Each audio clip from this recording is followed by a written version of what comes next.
Ahora. Buenas tardes. Gracias por estar acompañándonos en esta feria de empleo. Y nuestro título de la mesa redonda es Colectivos Vulnerables, Empleo y Emprendimiento. Y sí quería hacer una breve introducción de lo que es la inserción laboral. Consiste en un acompañamiento integral con el objetivo de favorecer la incorporación al mercado laboral de aquellos colectivos que por su situación socioeconómica están en riesgo de exclusión. Según informan desde la AROPE, que son las siglas en inglés que significan riesgo de pobreza y exclusión, se calcula que en España 12,3 millones de personas, es decir, un 26,1% de la población, se encuentra en riesgo de exclusión. Según la clasificación de personas vulnerables que ofrece Cruz Roja, en este colectivo se engloban personas mayores, personas con discapacidad, refugiados, inmigrantes, personas privadas de libertad, mujeres en dificultad social, que es un abanico bastante amplio, personas con dificultades económicas y personas con adicciones. El acceso a un trabajo digno es una de las acciones que más pueden ayudar a revertir la situación de vulnerabilidad porque ayuda a reforzar la autoestima de las personas y les otorga cierta independencia vital para afrontar con confianza nuevos retos de la vida. Para hablar un poco de esto y entrar en materia, quiero presentaros a nuestros y nuestras invitadas a esta mesa redonda. Tenemos a María Victoria Peláez Motila, psicóloga general sanitaria con amplia experiencia en colectivos privados de libertad, adicciones, jóvenes y TDAH, también actualmente facilitadora de las competencias transversales y de las habilidades sociales del programa PICE de la Cámara de Comercio. Bienvenida. Gracias. En segundo lugar tenemos a Pablo Agudo Vega, psicólogo y técnico del programa de emprendimiento de Cruz Roja con más de 20 años de experiencia en el área de inserción sociolaboral con diferentes colectivos en riesgo de exclusión social. Bienvenido. Muchas gracias. También tenemos a Camino Mata Natal. Camino es miembro de la Asociación Petales de España, que es Jóvenes con Adversidad Temprana y Apego, y es representante por la provincia de León. Bienvenida. Gracias. Y tenemos también a Nuria Sánchez Castañón, subdirectora del CIS, Centro de Inserción Social y Laboral de León, CIS Jesús Haddad, Jesús Haddad Blanco, se llama el centro penitenciario, de Mansilla de las Mulas o de Villa de Hierro. Si lo dije mal o lo dije bien. Villa Hierro queda muy bien, pero no se llama así el centro penitenciario. Ah, vale. Es el paraje. El paraje, casualmente pusieron la prisión en un paraje que se llama Villa Hierro, pero la prisión se llama de León. Es el centro penitenciario de León. ¿Vale? Igual por la confianza de siempre trabajar juntos. Claro, no, queda muy bien decir el centro de Villa Hierro. Pues muy bien la aclaración, bienvenida. Nada, antes de empezar y entrar en las preguntas, sí quería que Camilo nos contara un poco sobre qué consiste la asociación Petales, porque es cierto que sabemos un poco los colectivos que estamos sentados en la mesa, pero para muchas personas sería algo nuevo, algo distinto. ¿Nos podrías contar un poco sobre el colectivo? Bueno, pues yo pertenezco a una asociación que se llama Petales España, pero es una asociación a nivel internacional que nació en Canadá y es para el trastorno de apego, es decir, para los familiares y los afectados con adversidad temprana. Sobre todo yo pertenezco porque afecta mucho a los niños en acogida y a los niños adoptados.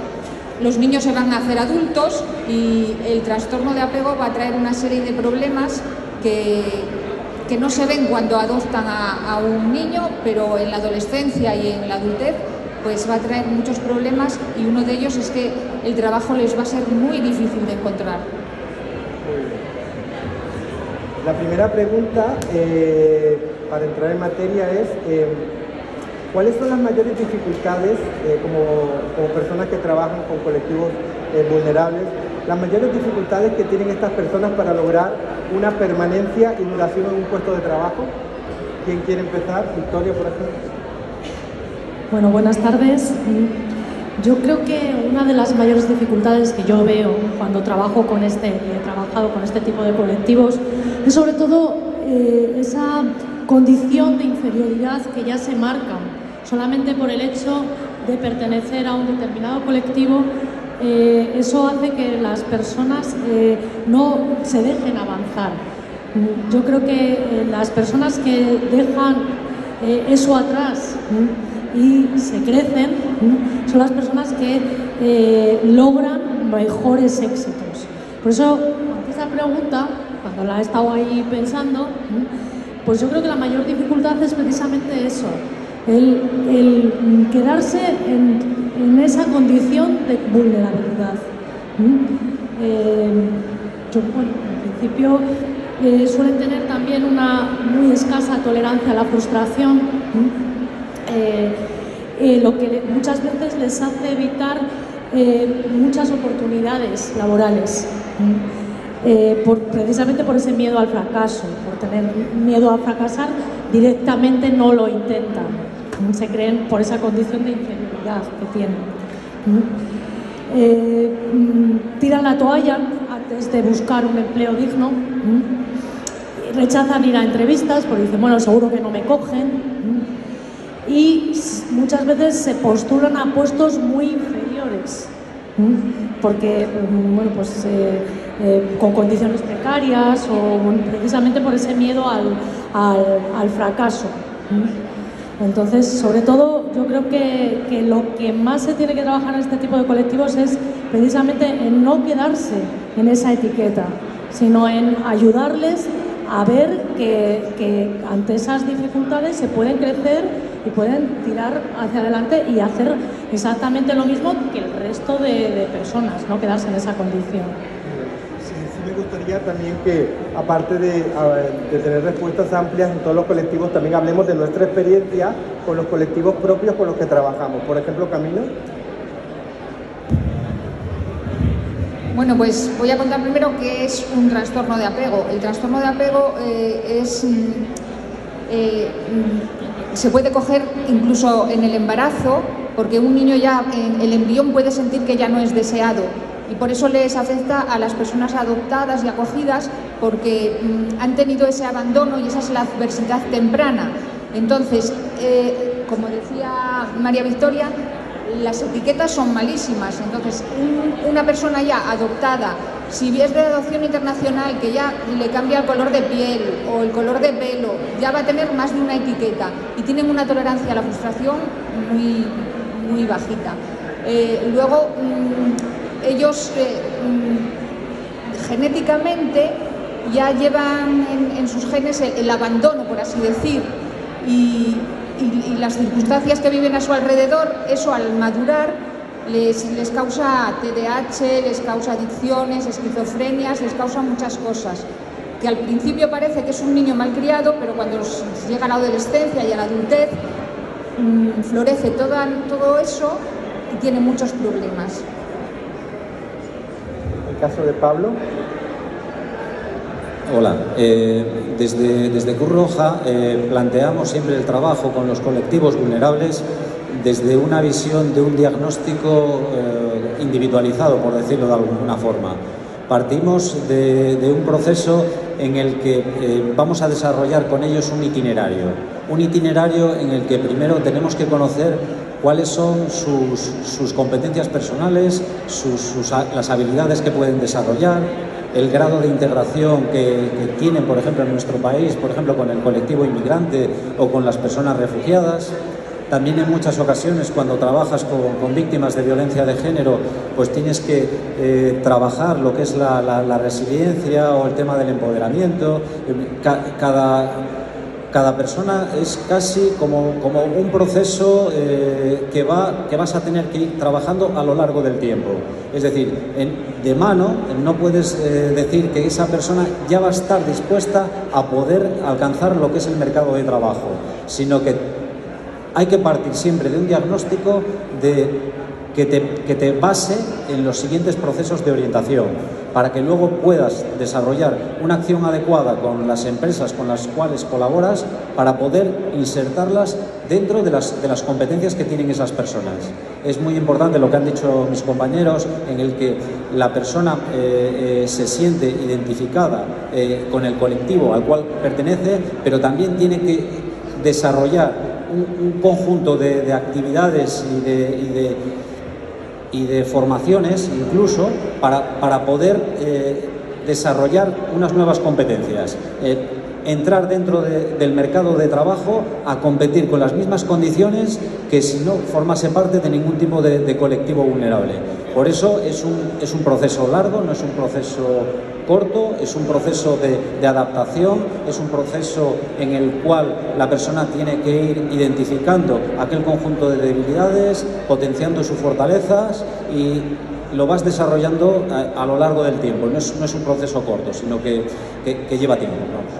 O sea, sería desarrollar habilidades para el empleo, como la resolución de conflictos, la gestión emocional, la asertividad, todo este tipo de cosas que les permitan poder enfrentarse a cambios, digamos, todo ese tipo de cosas les permiten enfrentarse a un mercado laboral y tener permanencia en el tiempo.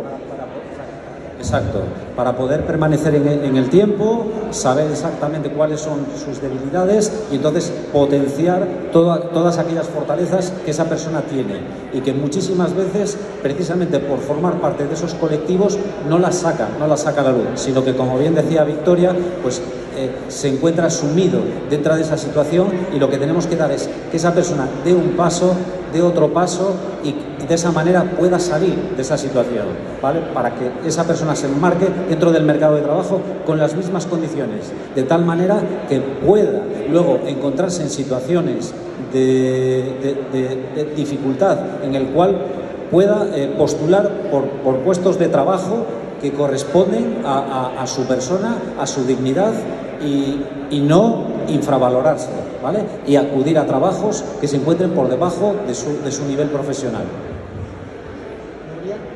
Muchas gracias, Pablo.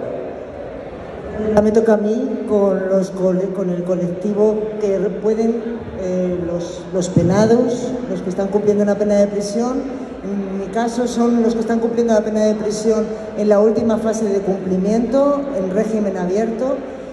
¿Qué problemas tiene? ¿Qué dificultades presentan? Pues pueden darse todas, estar inmersos en casi todos los colectivos vulnerables que tienen dificultades a la hora de conseguir y asegurarse el empleo. Presentan en muchos casos discapacidades que no están valoradas, aún reconocidas ni baremadas. Tenemos que trabajar en ello en régimen cerrado. Presentan problemas de adicciones. Cuando llegan ya a tercer grado ya están en tratamientos ambulatorios, es otra de las dificultades posibles. Aislamiento social en muchas ocasiones, falta de recursos económicos, falta de una red de apoyo de amistades e incluso familiar que pueda resultar conveniente para una correcta reinserción social. Entonces, todos estos elementos unidos a que la mayor parte de nuestros usuarios tienen un grado muy bajo de formación y de especialización laboral. Necesitan también trabajar muchísimo temas como el autoconcepto, la autoconfianza, la autoestima. Es una labor que requiere un camino muy largo que se proyecta a través de itinerarios de inserciones, como sería la última fase. Nosotros ya previamente en prisión, todos los profesionales del tercer sector y los profesionales de los equipos trabajamos para incidir en la discapacidad, dependencias, red de apoyo social, formación, autoestima, autoimagen. Es un ejemplo muy básico. Para hacer una entrevista de trabajo hay que saber cómo hay que ir vestido, ir aseado, ¿vale? Son cosas como muy básicas.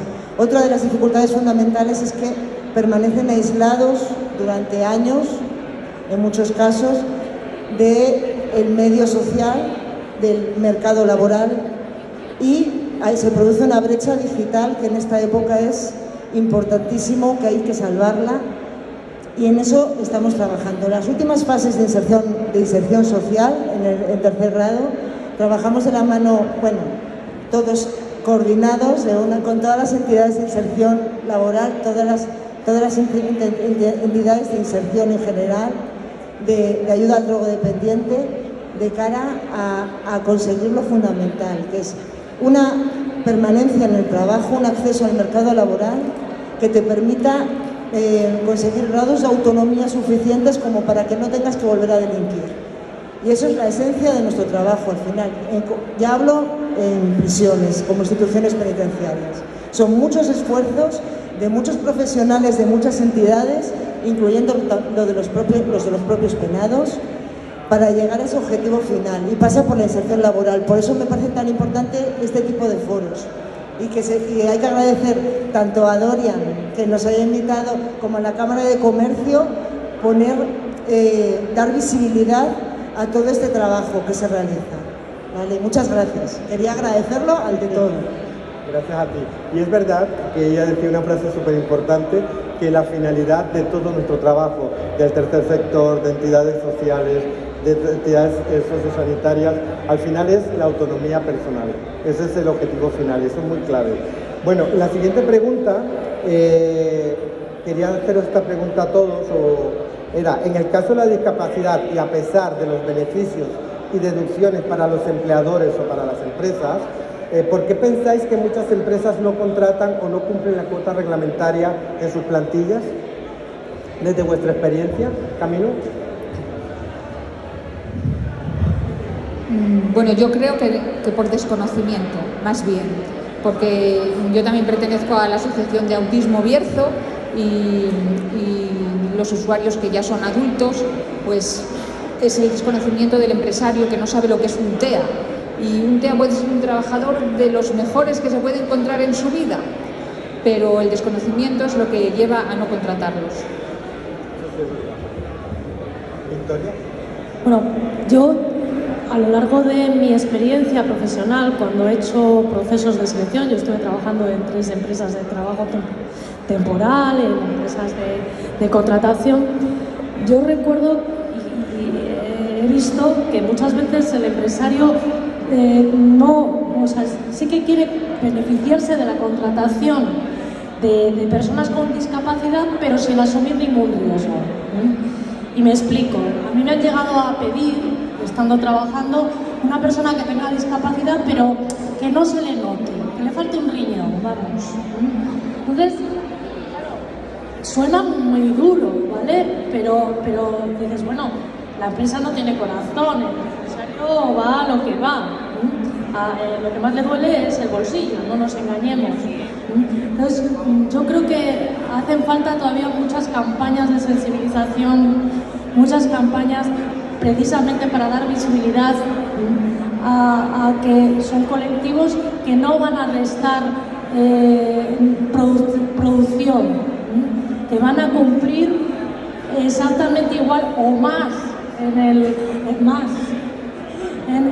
el trabajo que tenga que desempeñar. Bueno. Pablo. Sí, yo igual que Camino, yo pienso que la mayor parte de las empresas van en la dirección del desconocimiento, ¿vale? Aunque la ley es clara, es muy clara, 2%, plantillas de más de 50 trabajadores tienen que cumplir con el 2% de incorporación, de integración de este tipo de personas con discapacidad. Y viendo además incluso que la normativa española es todavía más exigente, o sea, menos exigente que la normativa europea. Estamos hablando de un 4% en plantillas de más de 25 trabajadores. Con lo cual quiero decir que sí hay un desconocimiento, sí hay una ley que debería de ser cumplida, sí hay todavía el no destinar probablemente fondos económicos para la adaptación, en muchos casos, de los puestos de trabajo, para que esas personas puedan realizarse como personas trabajadoras, porque al final van a estar desempeñando la misma productividad que una persona en unas condiciones absolutamente normales. O sea, estamos facilitando al empresario mediante las subvenciones, mediante que puedan acceder a lo que es el marco europeo el desarrollar su responsabilidad social y creo que me voy más al desconocimiento que a otra cosa. Para ello, por eso, dentro de los diferentes equipos con los cuales trabajamos, al menos dentro de Cruz Roja, dentro de nuestra organización, hay un programa que se llama Reto Social Empresarial, que tiene precisamente esa misión, la misión de forjar alianzas, de establecer contactos con las diferentes empresas y en muchas ocasiones indicarles la necesidad de este tipo de contrataciones, porque además de la normativa pueden perfectamente cubrirlo mediante contratos o convenios con centros especiales de empleo que pueden incluso dar una mayor visibilidad a un colectivo que muchas veces queremos un poco como bien decía Victoria, esconder, ¿no? Decir, oye, pues sí, que desarrolle la actividad pero que no se le note, ¿no? En ese sentido. Por ello pienso más que existe un desconocimiento, que tenemos que abrirle los ojos, que tiene que haber más campañas, más divulgación, más desde todos los entornos sociales, hacer visibilizar aquello que se intenta ocultar, porque la diferencia es precisamente en muchas ocasiones lo que hace mejor a las empresas. Nuria. Yo tengo poco que añadir en esto, mis compañeros son especialistas en este tema, entonces creo que es desconfianza en que puedan desempeñar estas personas este puesto de trabajo.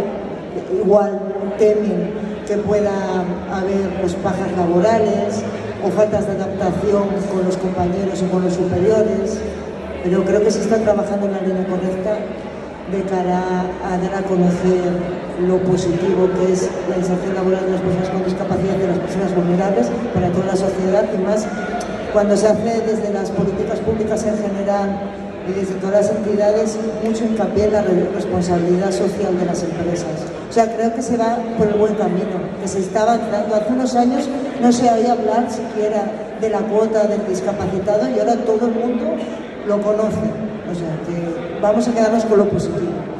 Más que se va a avanzar mucho más en los próximos años, pero ya llevamos un camino recorrido en relación a donde estábamos hace 10 años.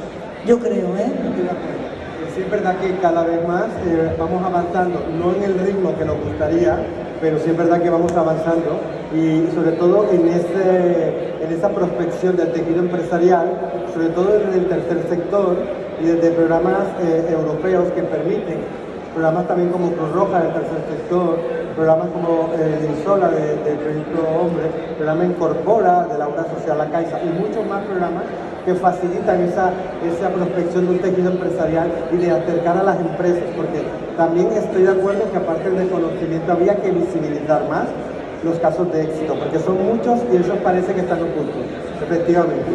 Bueno, la siguiente pregunta que yo tenía, pues hemos hablado de por qué las empresas no cumplen digamos, la normativa o no cumplen el número de la plantilla reglamentarias, pero ahora quería saber de parte de los beneficiarios de muchos de estos programas, ¿cuáles son las quejas más frecuentes que encontráis en vuestros beneficiarios o vuestros programas de referencia en cuanto a la empresa? ¿De qué se suelen quejar más en la fase de selección, de entrevista de trabajo o muchas veces en los seguimientos post-contratación? ¿Qué suelen contar vuestros usuarias y vuestros usuarios respecto a esto? Empezamos por aquí, Nuria.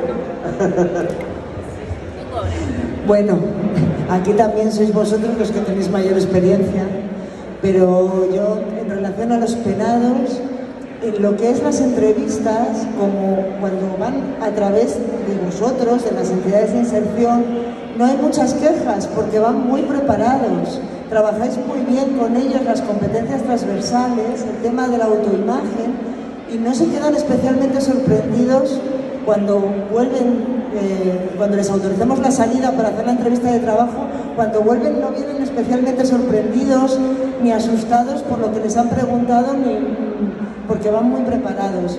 En los casos de la gente que va a echar los currículos por libre, la queja es que no les llaman ni siquiera para hacer la entrevista. Está mucho más complicado. Si no es a través de las entidades de inserción, lo tienen mucho más complicado los penados. Y luego, para la permanencia en el trabajo, pues son los sectores a los que acceden nuestros penados ahora actualmente es hostelería, limpieza. Entonces es la disponibilidad horaria que les exigen, la variabilidad horaria, que te dicen el turno 2 horas antes, ese tipo de cosas. También la temporalidad en el trabajo, la sucesión de empresas, esas son las quejas principales. Pero más es por el perfil de empleabilidad de ellos. Los sectores a los que pueden acceder implican en muchos casos una cierta precariedad todavía. Vale. Muchas gracias, Bella. ¿Pablo? Sí, desde mi punto de vista, trabajamos con todos ellos, sobre todo reforzando en el que no se vulneren sus derechos. O sea, esa es una parte fundamental con la que tenemos que iniciar la actividad. Es decir, preguntas circunstanciales sobre tu vida, sobre tu familia, sobre si vas a tener hijos, sobre cuál va a ser tu futuro, incluso con población inmigrante, como puede ser de tipo marroquí, que en la comarca, incluso en León, pues hay mucha población. El preguntarles, oye, si son musulmanes, no son musulmanes, saben que van por el tema, pues probablemente del Ramadán, ¿no? Pues como diciendo, no van a ser productivos durante esas fases. Entonces, lo que tenemos que hacer es reforzar su tema personal, indicarles cuáles son realmente los derechos en España, cuál es la legislación vigente, hasta dónde un empresario o empresaria puede llegar a preguntar y sobre todo la dificultad que pueden encontrarse luego con el tema de trabajo es que en muchas ocasiones al encontrarse en una situación laboral precaria o con niveles de trabajo, con una cualificación baja, puede haber problemas con el tema de horarios, con el tema de conciliación de la vida personal y de la vida familiar, en el sentido de que seguimos teniendo esa visión de que como son extranjeros o como son inmigrantes, pues pueden adaptarse a cualquier tipo de condiciones, cuando no, cuando tienen exactamente los mismos derechos, y lo que intentamos es eso, que no se los vulneren. Entonces, esa es una práctica que realizamos siempre durante todo el proceso de itinerarios y de aprendizaje, sobre todo el conocimiento, ¿no? de cómo es el mercado laboral español, la situación en la cual se pueden encontrar, pero que no lesionen ni vulneren sus derechos. Eso es importante. Muchas gracias. Victoria. Bueno, yo la queja más frecuente que recibo, sobre todo ahora al dar las formaciones del Plan PICE, son las malas condiciones laborales que les ofrecen. Muchas veces no se pueden permitir el lujo de aceptar un trabajo porque no llegan. Ya no es que no cumplan con las expectativas, es que no se pueden permitir el lujo de trabajar.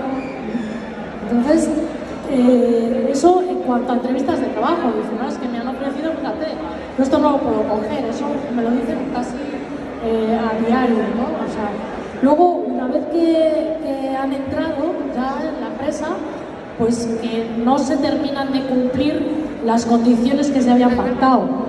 Me habían dicho que 8 horas y estoy 10. Luego, la carga excesiva de trabajo. Claro, ahora mismo, con la crisis que hay, pues si puedo tener un camarero, no tengo 2.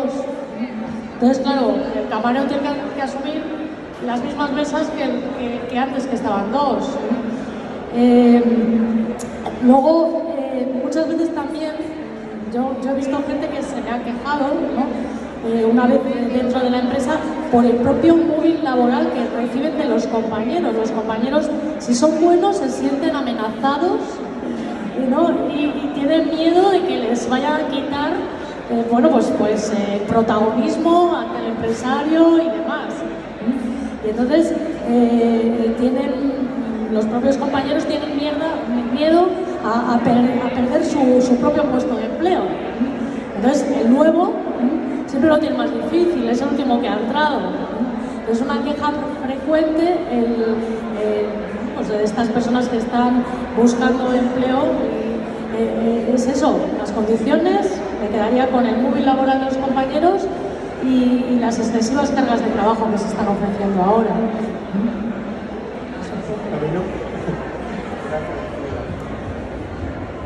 pues desde mi colectivo, por así decir, el problema es que es una discapacidad que no se ve, es lo que decía antes Victoria, y como esa discapacidad no se ve porque es un trastorno del neurodesarrollo, pues en principio muy bien, van a la entrevista y muy bien, se quejan de que luego cuando ya están en la entrevista no les dejan mostrar sus capacidades. Encima son personas muy rígidas con ellas mismas y entonces se sienten más inseguras y si no te dejan mostrar sus capacidades, pues ya te hundes. Ese es el problema que encuentran ellos. Ya que estamos hablando de los beneficiarios, ahora también la misma pregunta, pero ¿cuáles son las quejas más frecuentes de las empresas, jefes de personal, jefes de áreas de recursos humanos, empresarios en general? Porque muchas veces en nuestros procesos, con nuestros programas de integración sociolaboral, tenemos esa prospección y esa relación con el tejido empresarial. ¿Cuáles son las quejas que más oís de las empresas? Digamos de los beneficiarios, o sea, al revés. Yo creo que lo que más se quejan, por lo menos en nuestro colectivo, es de el desconocimiento que hablábamos antes, como no saben de qué va ese trastorno, no saben cómo actuar con estos chicos y chicas, al final se hace ahí una bola en la que, pues eso, son malcriados, se portan mal. No, cuando es al revés, estas personas que buscan realmente trabajo van a dar el 100% de sí mismas, porque lo necesitan y porque quieren demostrar lo que valen. Lo que pasa que, claro, lo que hablamos, el neurodesarrollo va de otra manera, entonces ellos ven la vida de otra manera. Simplemente hay que, hacer más campañas para visibilizarlos. Gracias. Victoria. Yo los empresarios, sobre todo con el plan PICE, que es por donde ahora mismo me estoy moviendo, el empresario de lo que más se queja es de la actitud que tienen los trabajadores. Si vienen sin ganas, sí saben hacer las cosas, pero no tienen ganas de trabajar. Dices, bueno, a ver, unos por otros la casa sin barrer, porque el chaval porque no tiene ganas, o la chavala porque no tiene ganas, y el empresario porque tampoco le motiva lo suficiente para que se quede, pues no, esto no funciona, algo estamos fallando. Entonces, sí que es verdad que a menudo el empresario de lo que se queja sobre todo es de la actitud o de la mala actitud que pueden tener, ya os digo, derivado de la falta de expectativas ¿vale? De la frustración que llevan, pero sobre todo hacia el empresario se me ha quejado de la actitud. Es que no puedo tenerle porque no viene con ganas. Gracias, Victoria. Pablo. Bueno, en muchas ocasiones, pues sí, precisamente el tema de la actitud, pero claro, el empresario muchas veces no se da cuenta de lo que está haciendo es contrataciones con una duración muy corta, a lo mejor para fines de semana, con unos servicios que son realmente precarios. Suele ser, desde mi punto de vista, como muy subjetiva esa percepción del empresario, ¿no? Porque si te pueden decir algo por establecer una queja, sería si esa persona no tiene esa competencia profesional para la que va a desempeñarse el puesto de trabajo. La mejor manera es intentar, a la hora de llevar a cabo la recogida de una oferta de trabajo, tratar de buscar todos los detalles de la actividad que va a desarrollar esa persona en su puesto de trabajo. Esa es la mejor manera de que luego no haya una queja o una posible no adecuación de esa persona al puesto de trabajo. Porque para lo que antes hablábamos, para muchos empresarios, empresarias, pues a lo mejor lo que es una actividad normal es estar 10 horas de trabajo diarias, ¿vale? Cuando sabemos que probablemente por normativa, por convenio, por los derechos que se han desarrollado en esas empresas, pues hay un nivel mínimo de trabajo que tienes que desarrollar. Cuando todo el mundo piensa que no, que tienes que trabajar como si tú fueras el propio jefe o tu propia jefe, ¿no? Yo también puedo comentaros que, por ejemplo, en Cruz Roja, en muchas ocasiones se nos llama pues como una especie como de referente para determinados servicios, como de servicio doméstico, de cuidado de personas mayores, ¿no? Y te llaman entendiendo que te están solicitando una persona que ha acudido a Cruz Roja a pedir una ayuda y que si ellos le dan trabajo, pero el trabajo en el sentido pagándole, ya están correspondiendo. Cuando en muchas ocasiones lo que tienes que recordarles es que no, que lo que tienen es derecho a un alta en la seguridad social, que de otra manera lo que estamos haciendo es mantener una economía sumergida y que muchas personas sintiéndose vulnerables acepten unos trabajos en unas condiciones que no son las adecuadas. Que te encuentras con personas cuando acuden a los programas de empleo con 50 o 55 años y que cuando tiras de su vida laboral tienen 2 años cotizados. Es decir, ¿qué va a ser de esa persona cuando se tenga que jubilar? ¿Cuál va a ser su pensión, que en este caso será no contributiva, precisamente por entender que esas personas estaban intentando ayudar a unas personas que se encuentran en una situación de extrema vulnerabilidad y sin embargo no le están haciendo ningún favor? Quería añadir también algo de lo que decías, y es que efectivamente muchas veces en las empresas grandes, en la descripción del puesto de trabajo, los requisitos en el área competencial no se ajustan a la realidad. Y en el caso de empresas pequeñas o autónomos, muchas veces hay unas expectativas que las personas no pueden cumplir porque tampoco están totalmente delimitadas. Aunque nosotros trabajáramos esas competencias, no llegaríamos a satisfacer esas necesidades porque no están claras muchas veces. El empresario que lleva toda su vida haciendo ese tipo de actividad piensa que el resto de los mortales, por decirlo de alguna manera, son capaces de desarrollar esa misma actividad en el mismo tiempo, cuando tiene que haber un periodo de adaptación, un periodo de aprendizaje, un periodo de alcanzar esa profesionalidad, claro, y muchas veces pues están pensando que va a llegar ya una persona como si hubiera llevado 30 años trabajando en ese sector. Eso sí es una situación que se da mucho. Recuerdo en una cadena de producción hablaban de que había un tiempo que tenían delimitado para terminar una cadena de producción. Y al final decían, es que tenemos mucha rotación de personal. Y un día me acuerdo que les dijimos, oye, ¿no os habéis planteado cambiar los tiempos y revisar si realmente, porque si tenéis mucha rotación, no es que la gente no pueda, sino quizás está el tiempo que empleáis para esa cadena una cadena de montaje, no se ajusta a la realidad. Entonces vais a seguir teniendo rotación si no evaluáis y cambiáis esa parte para que podáis tener personas que de verdad lo hagan. Sí, creo que estamos a lo mejor hablando de la misma empresa que era un centro especial de empleo, sí, que yo tuve muchísimos problemas para poder cubrir determinados puestos de trabajo. Claro que sí.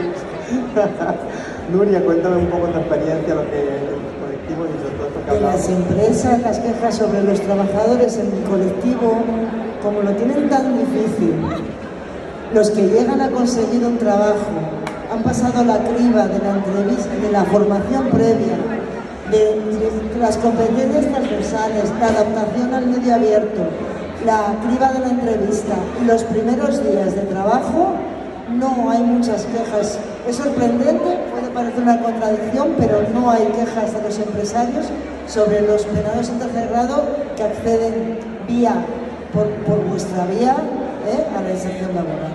No hay, porque es éxito. Tiene un alto porcentaje de éxito de inserción. Claro, mi perspectiva es muy limitada, no tiene nada que ver con la vuestra.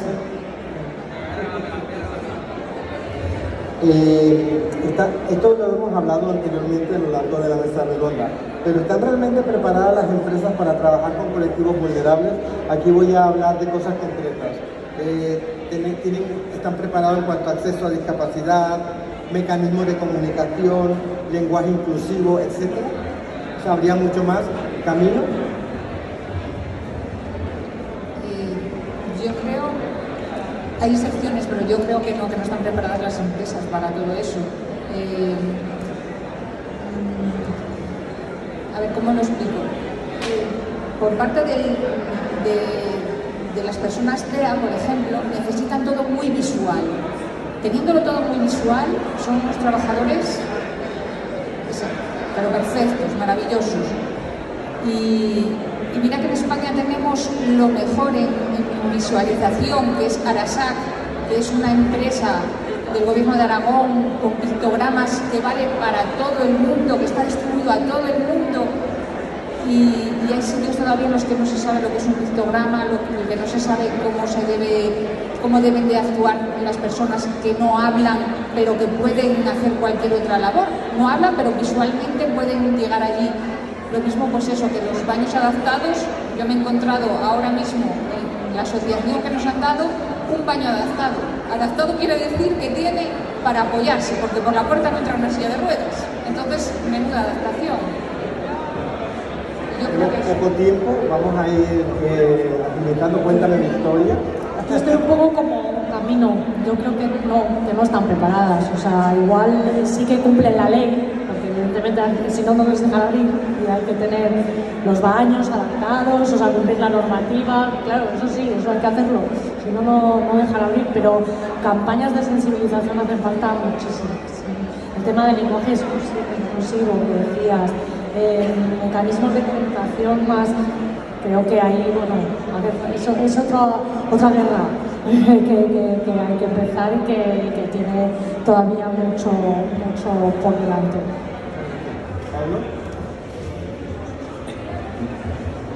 Yo creo que en gran medida, en función del tamaño de la empresa, va a entender mejor, o sea, lo que es la normativa y la adaptación, ¿no? O sea, grandes empresas con un nivel de plantilla elevado suelen invertir recursos, tienen departamentos, tanto de ergonomía, tanto el departamento de recursos humanos, tanto el departamento de calidad, incluso con la fuerza en determinados casos de sindicatos dentro de las propias empresas, sí están haciendo los cambios necesarios para poder adaptar a este tipo de colectivos, ¿no?, con los cuales nosotros trabajamos.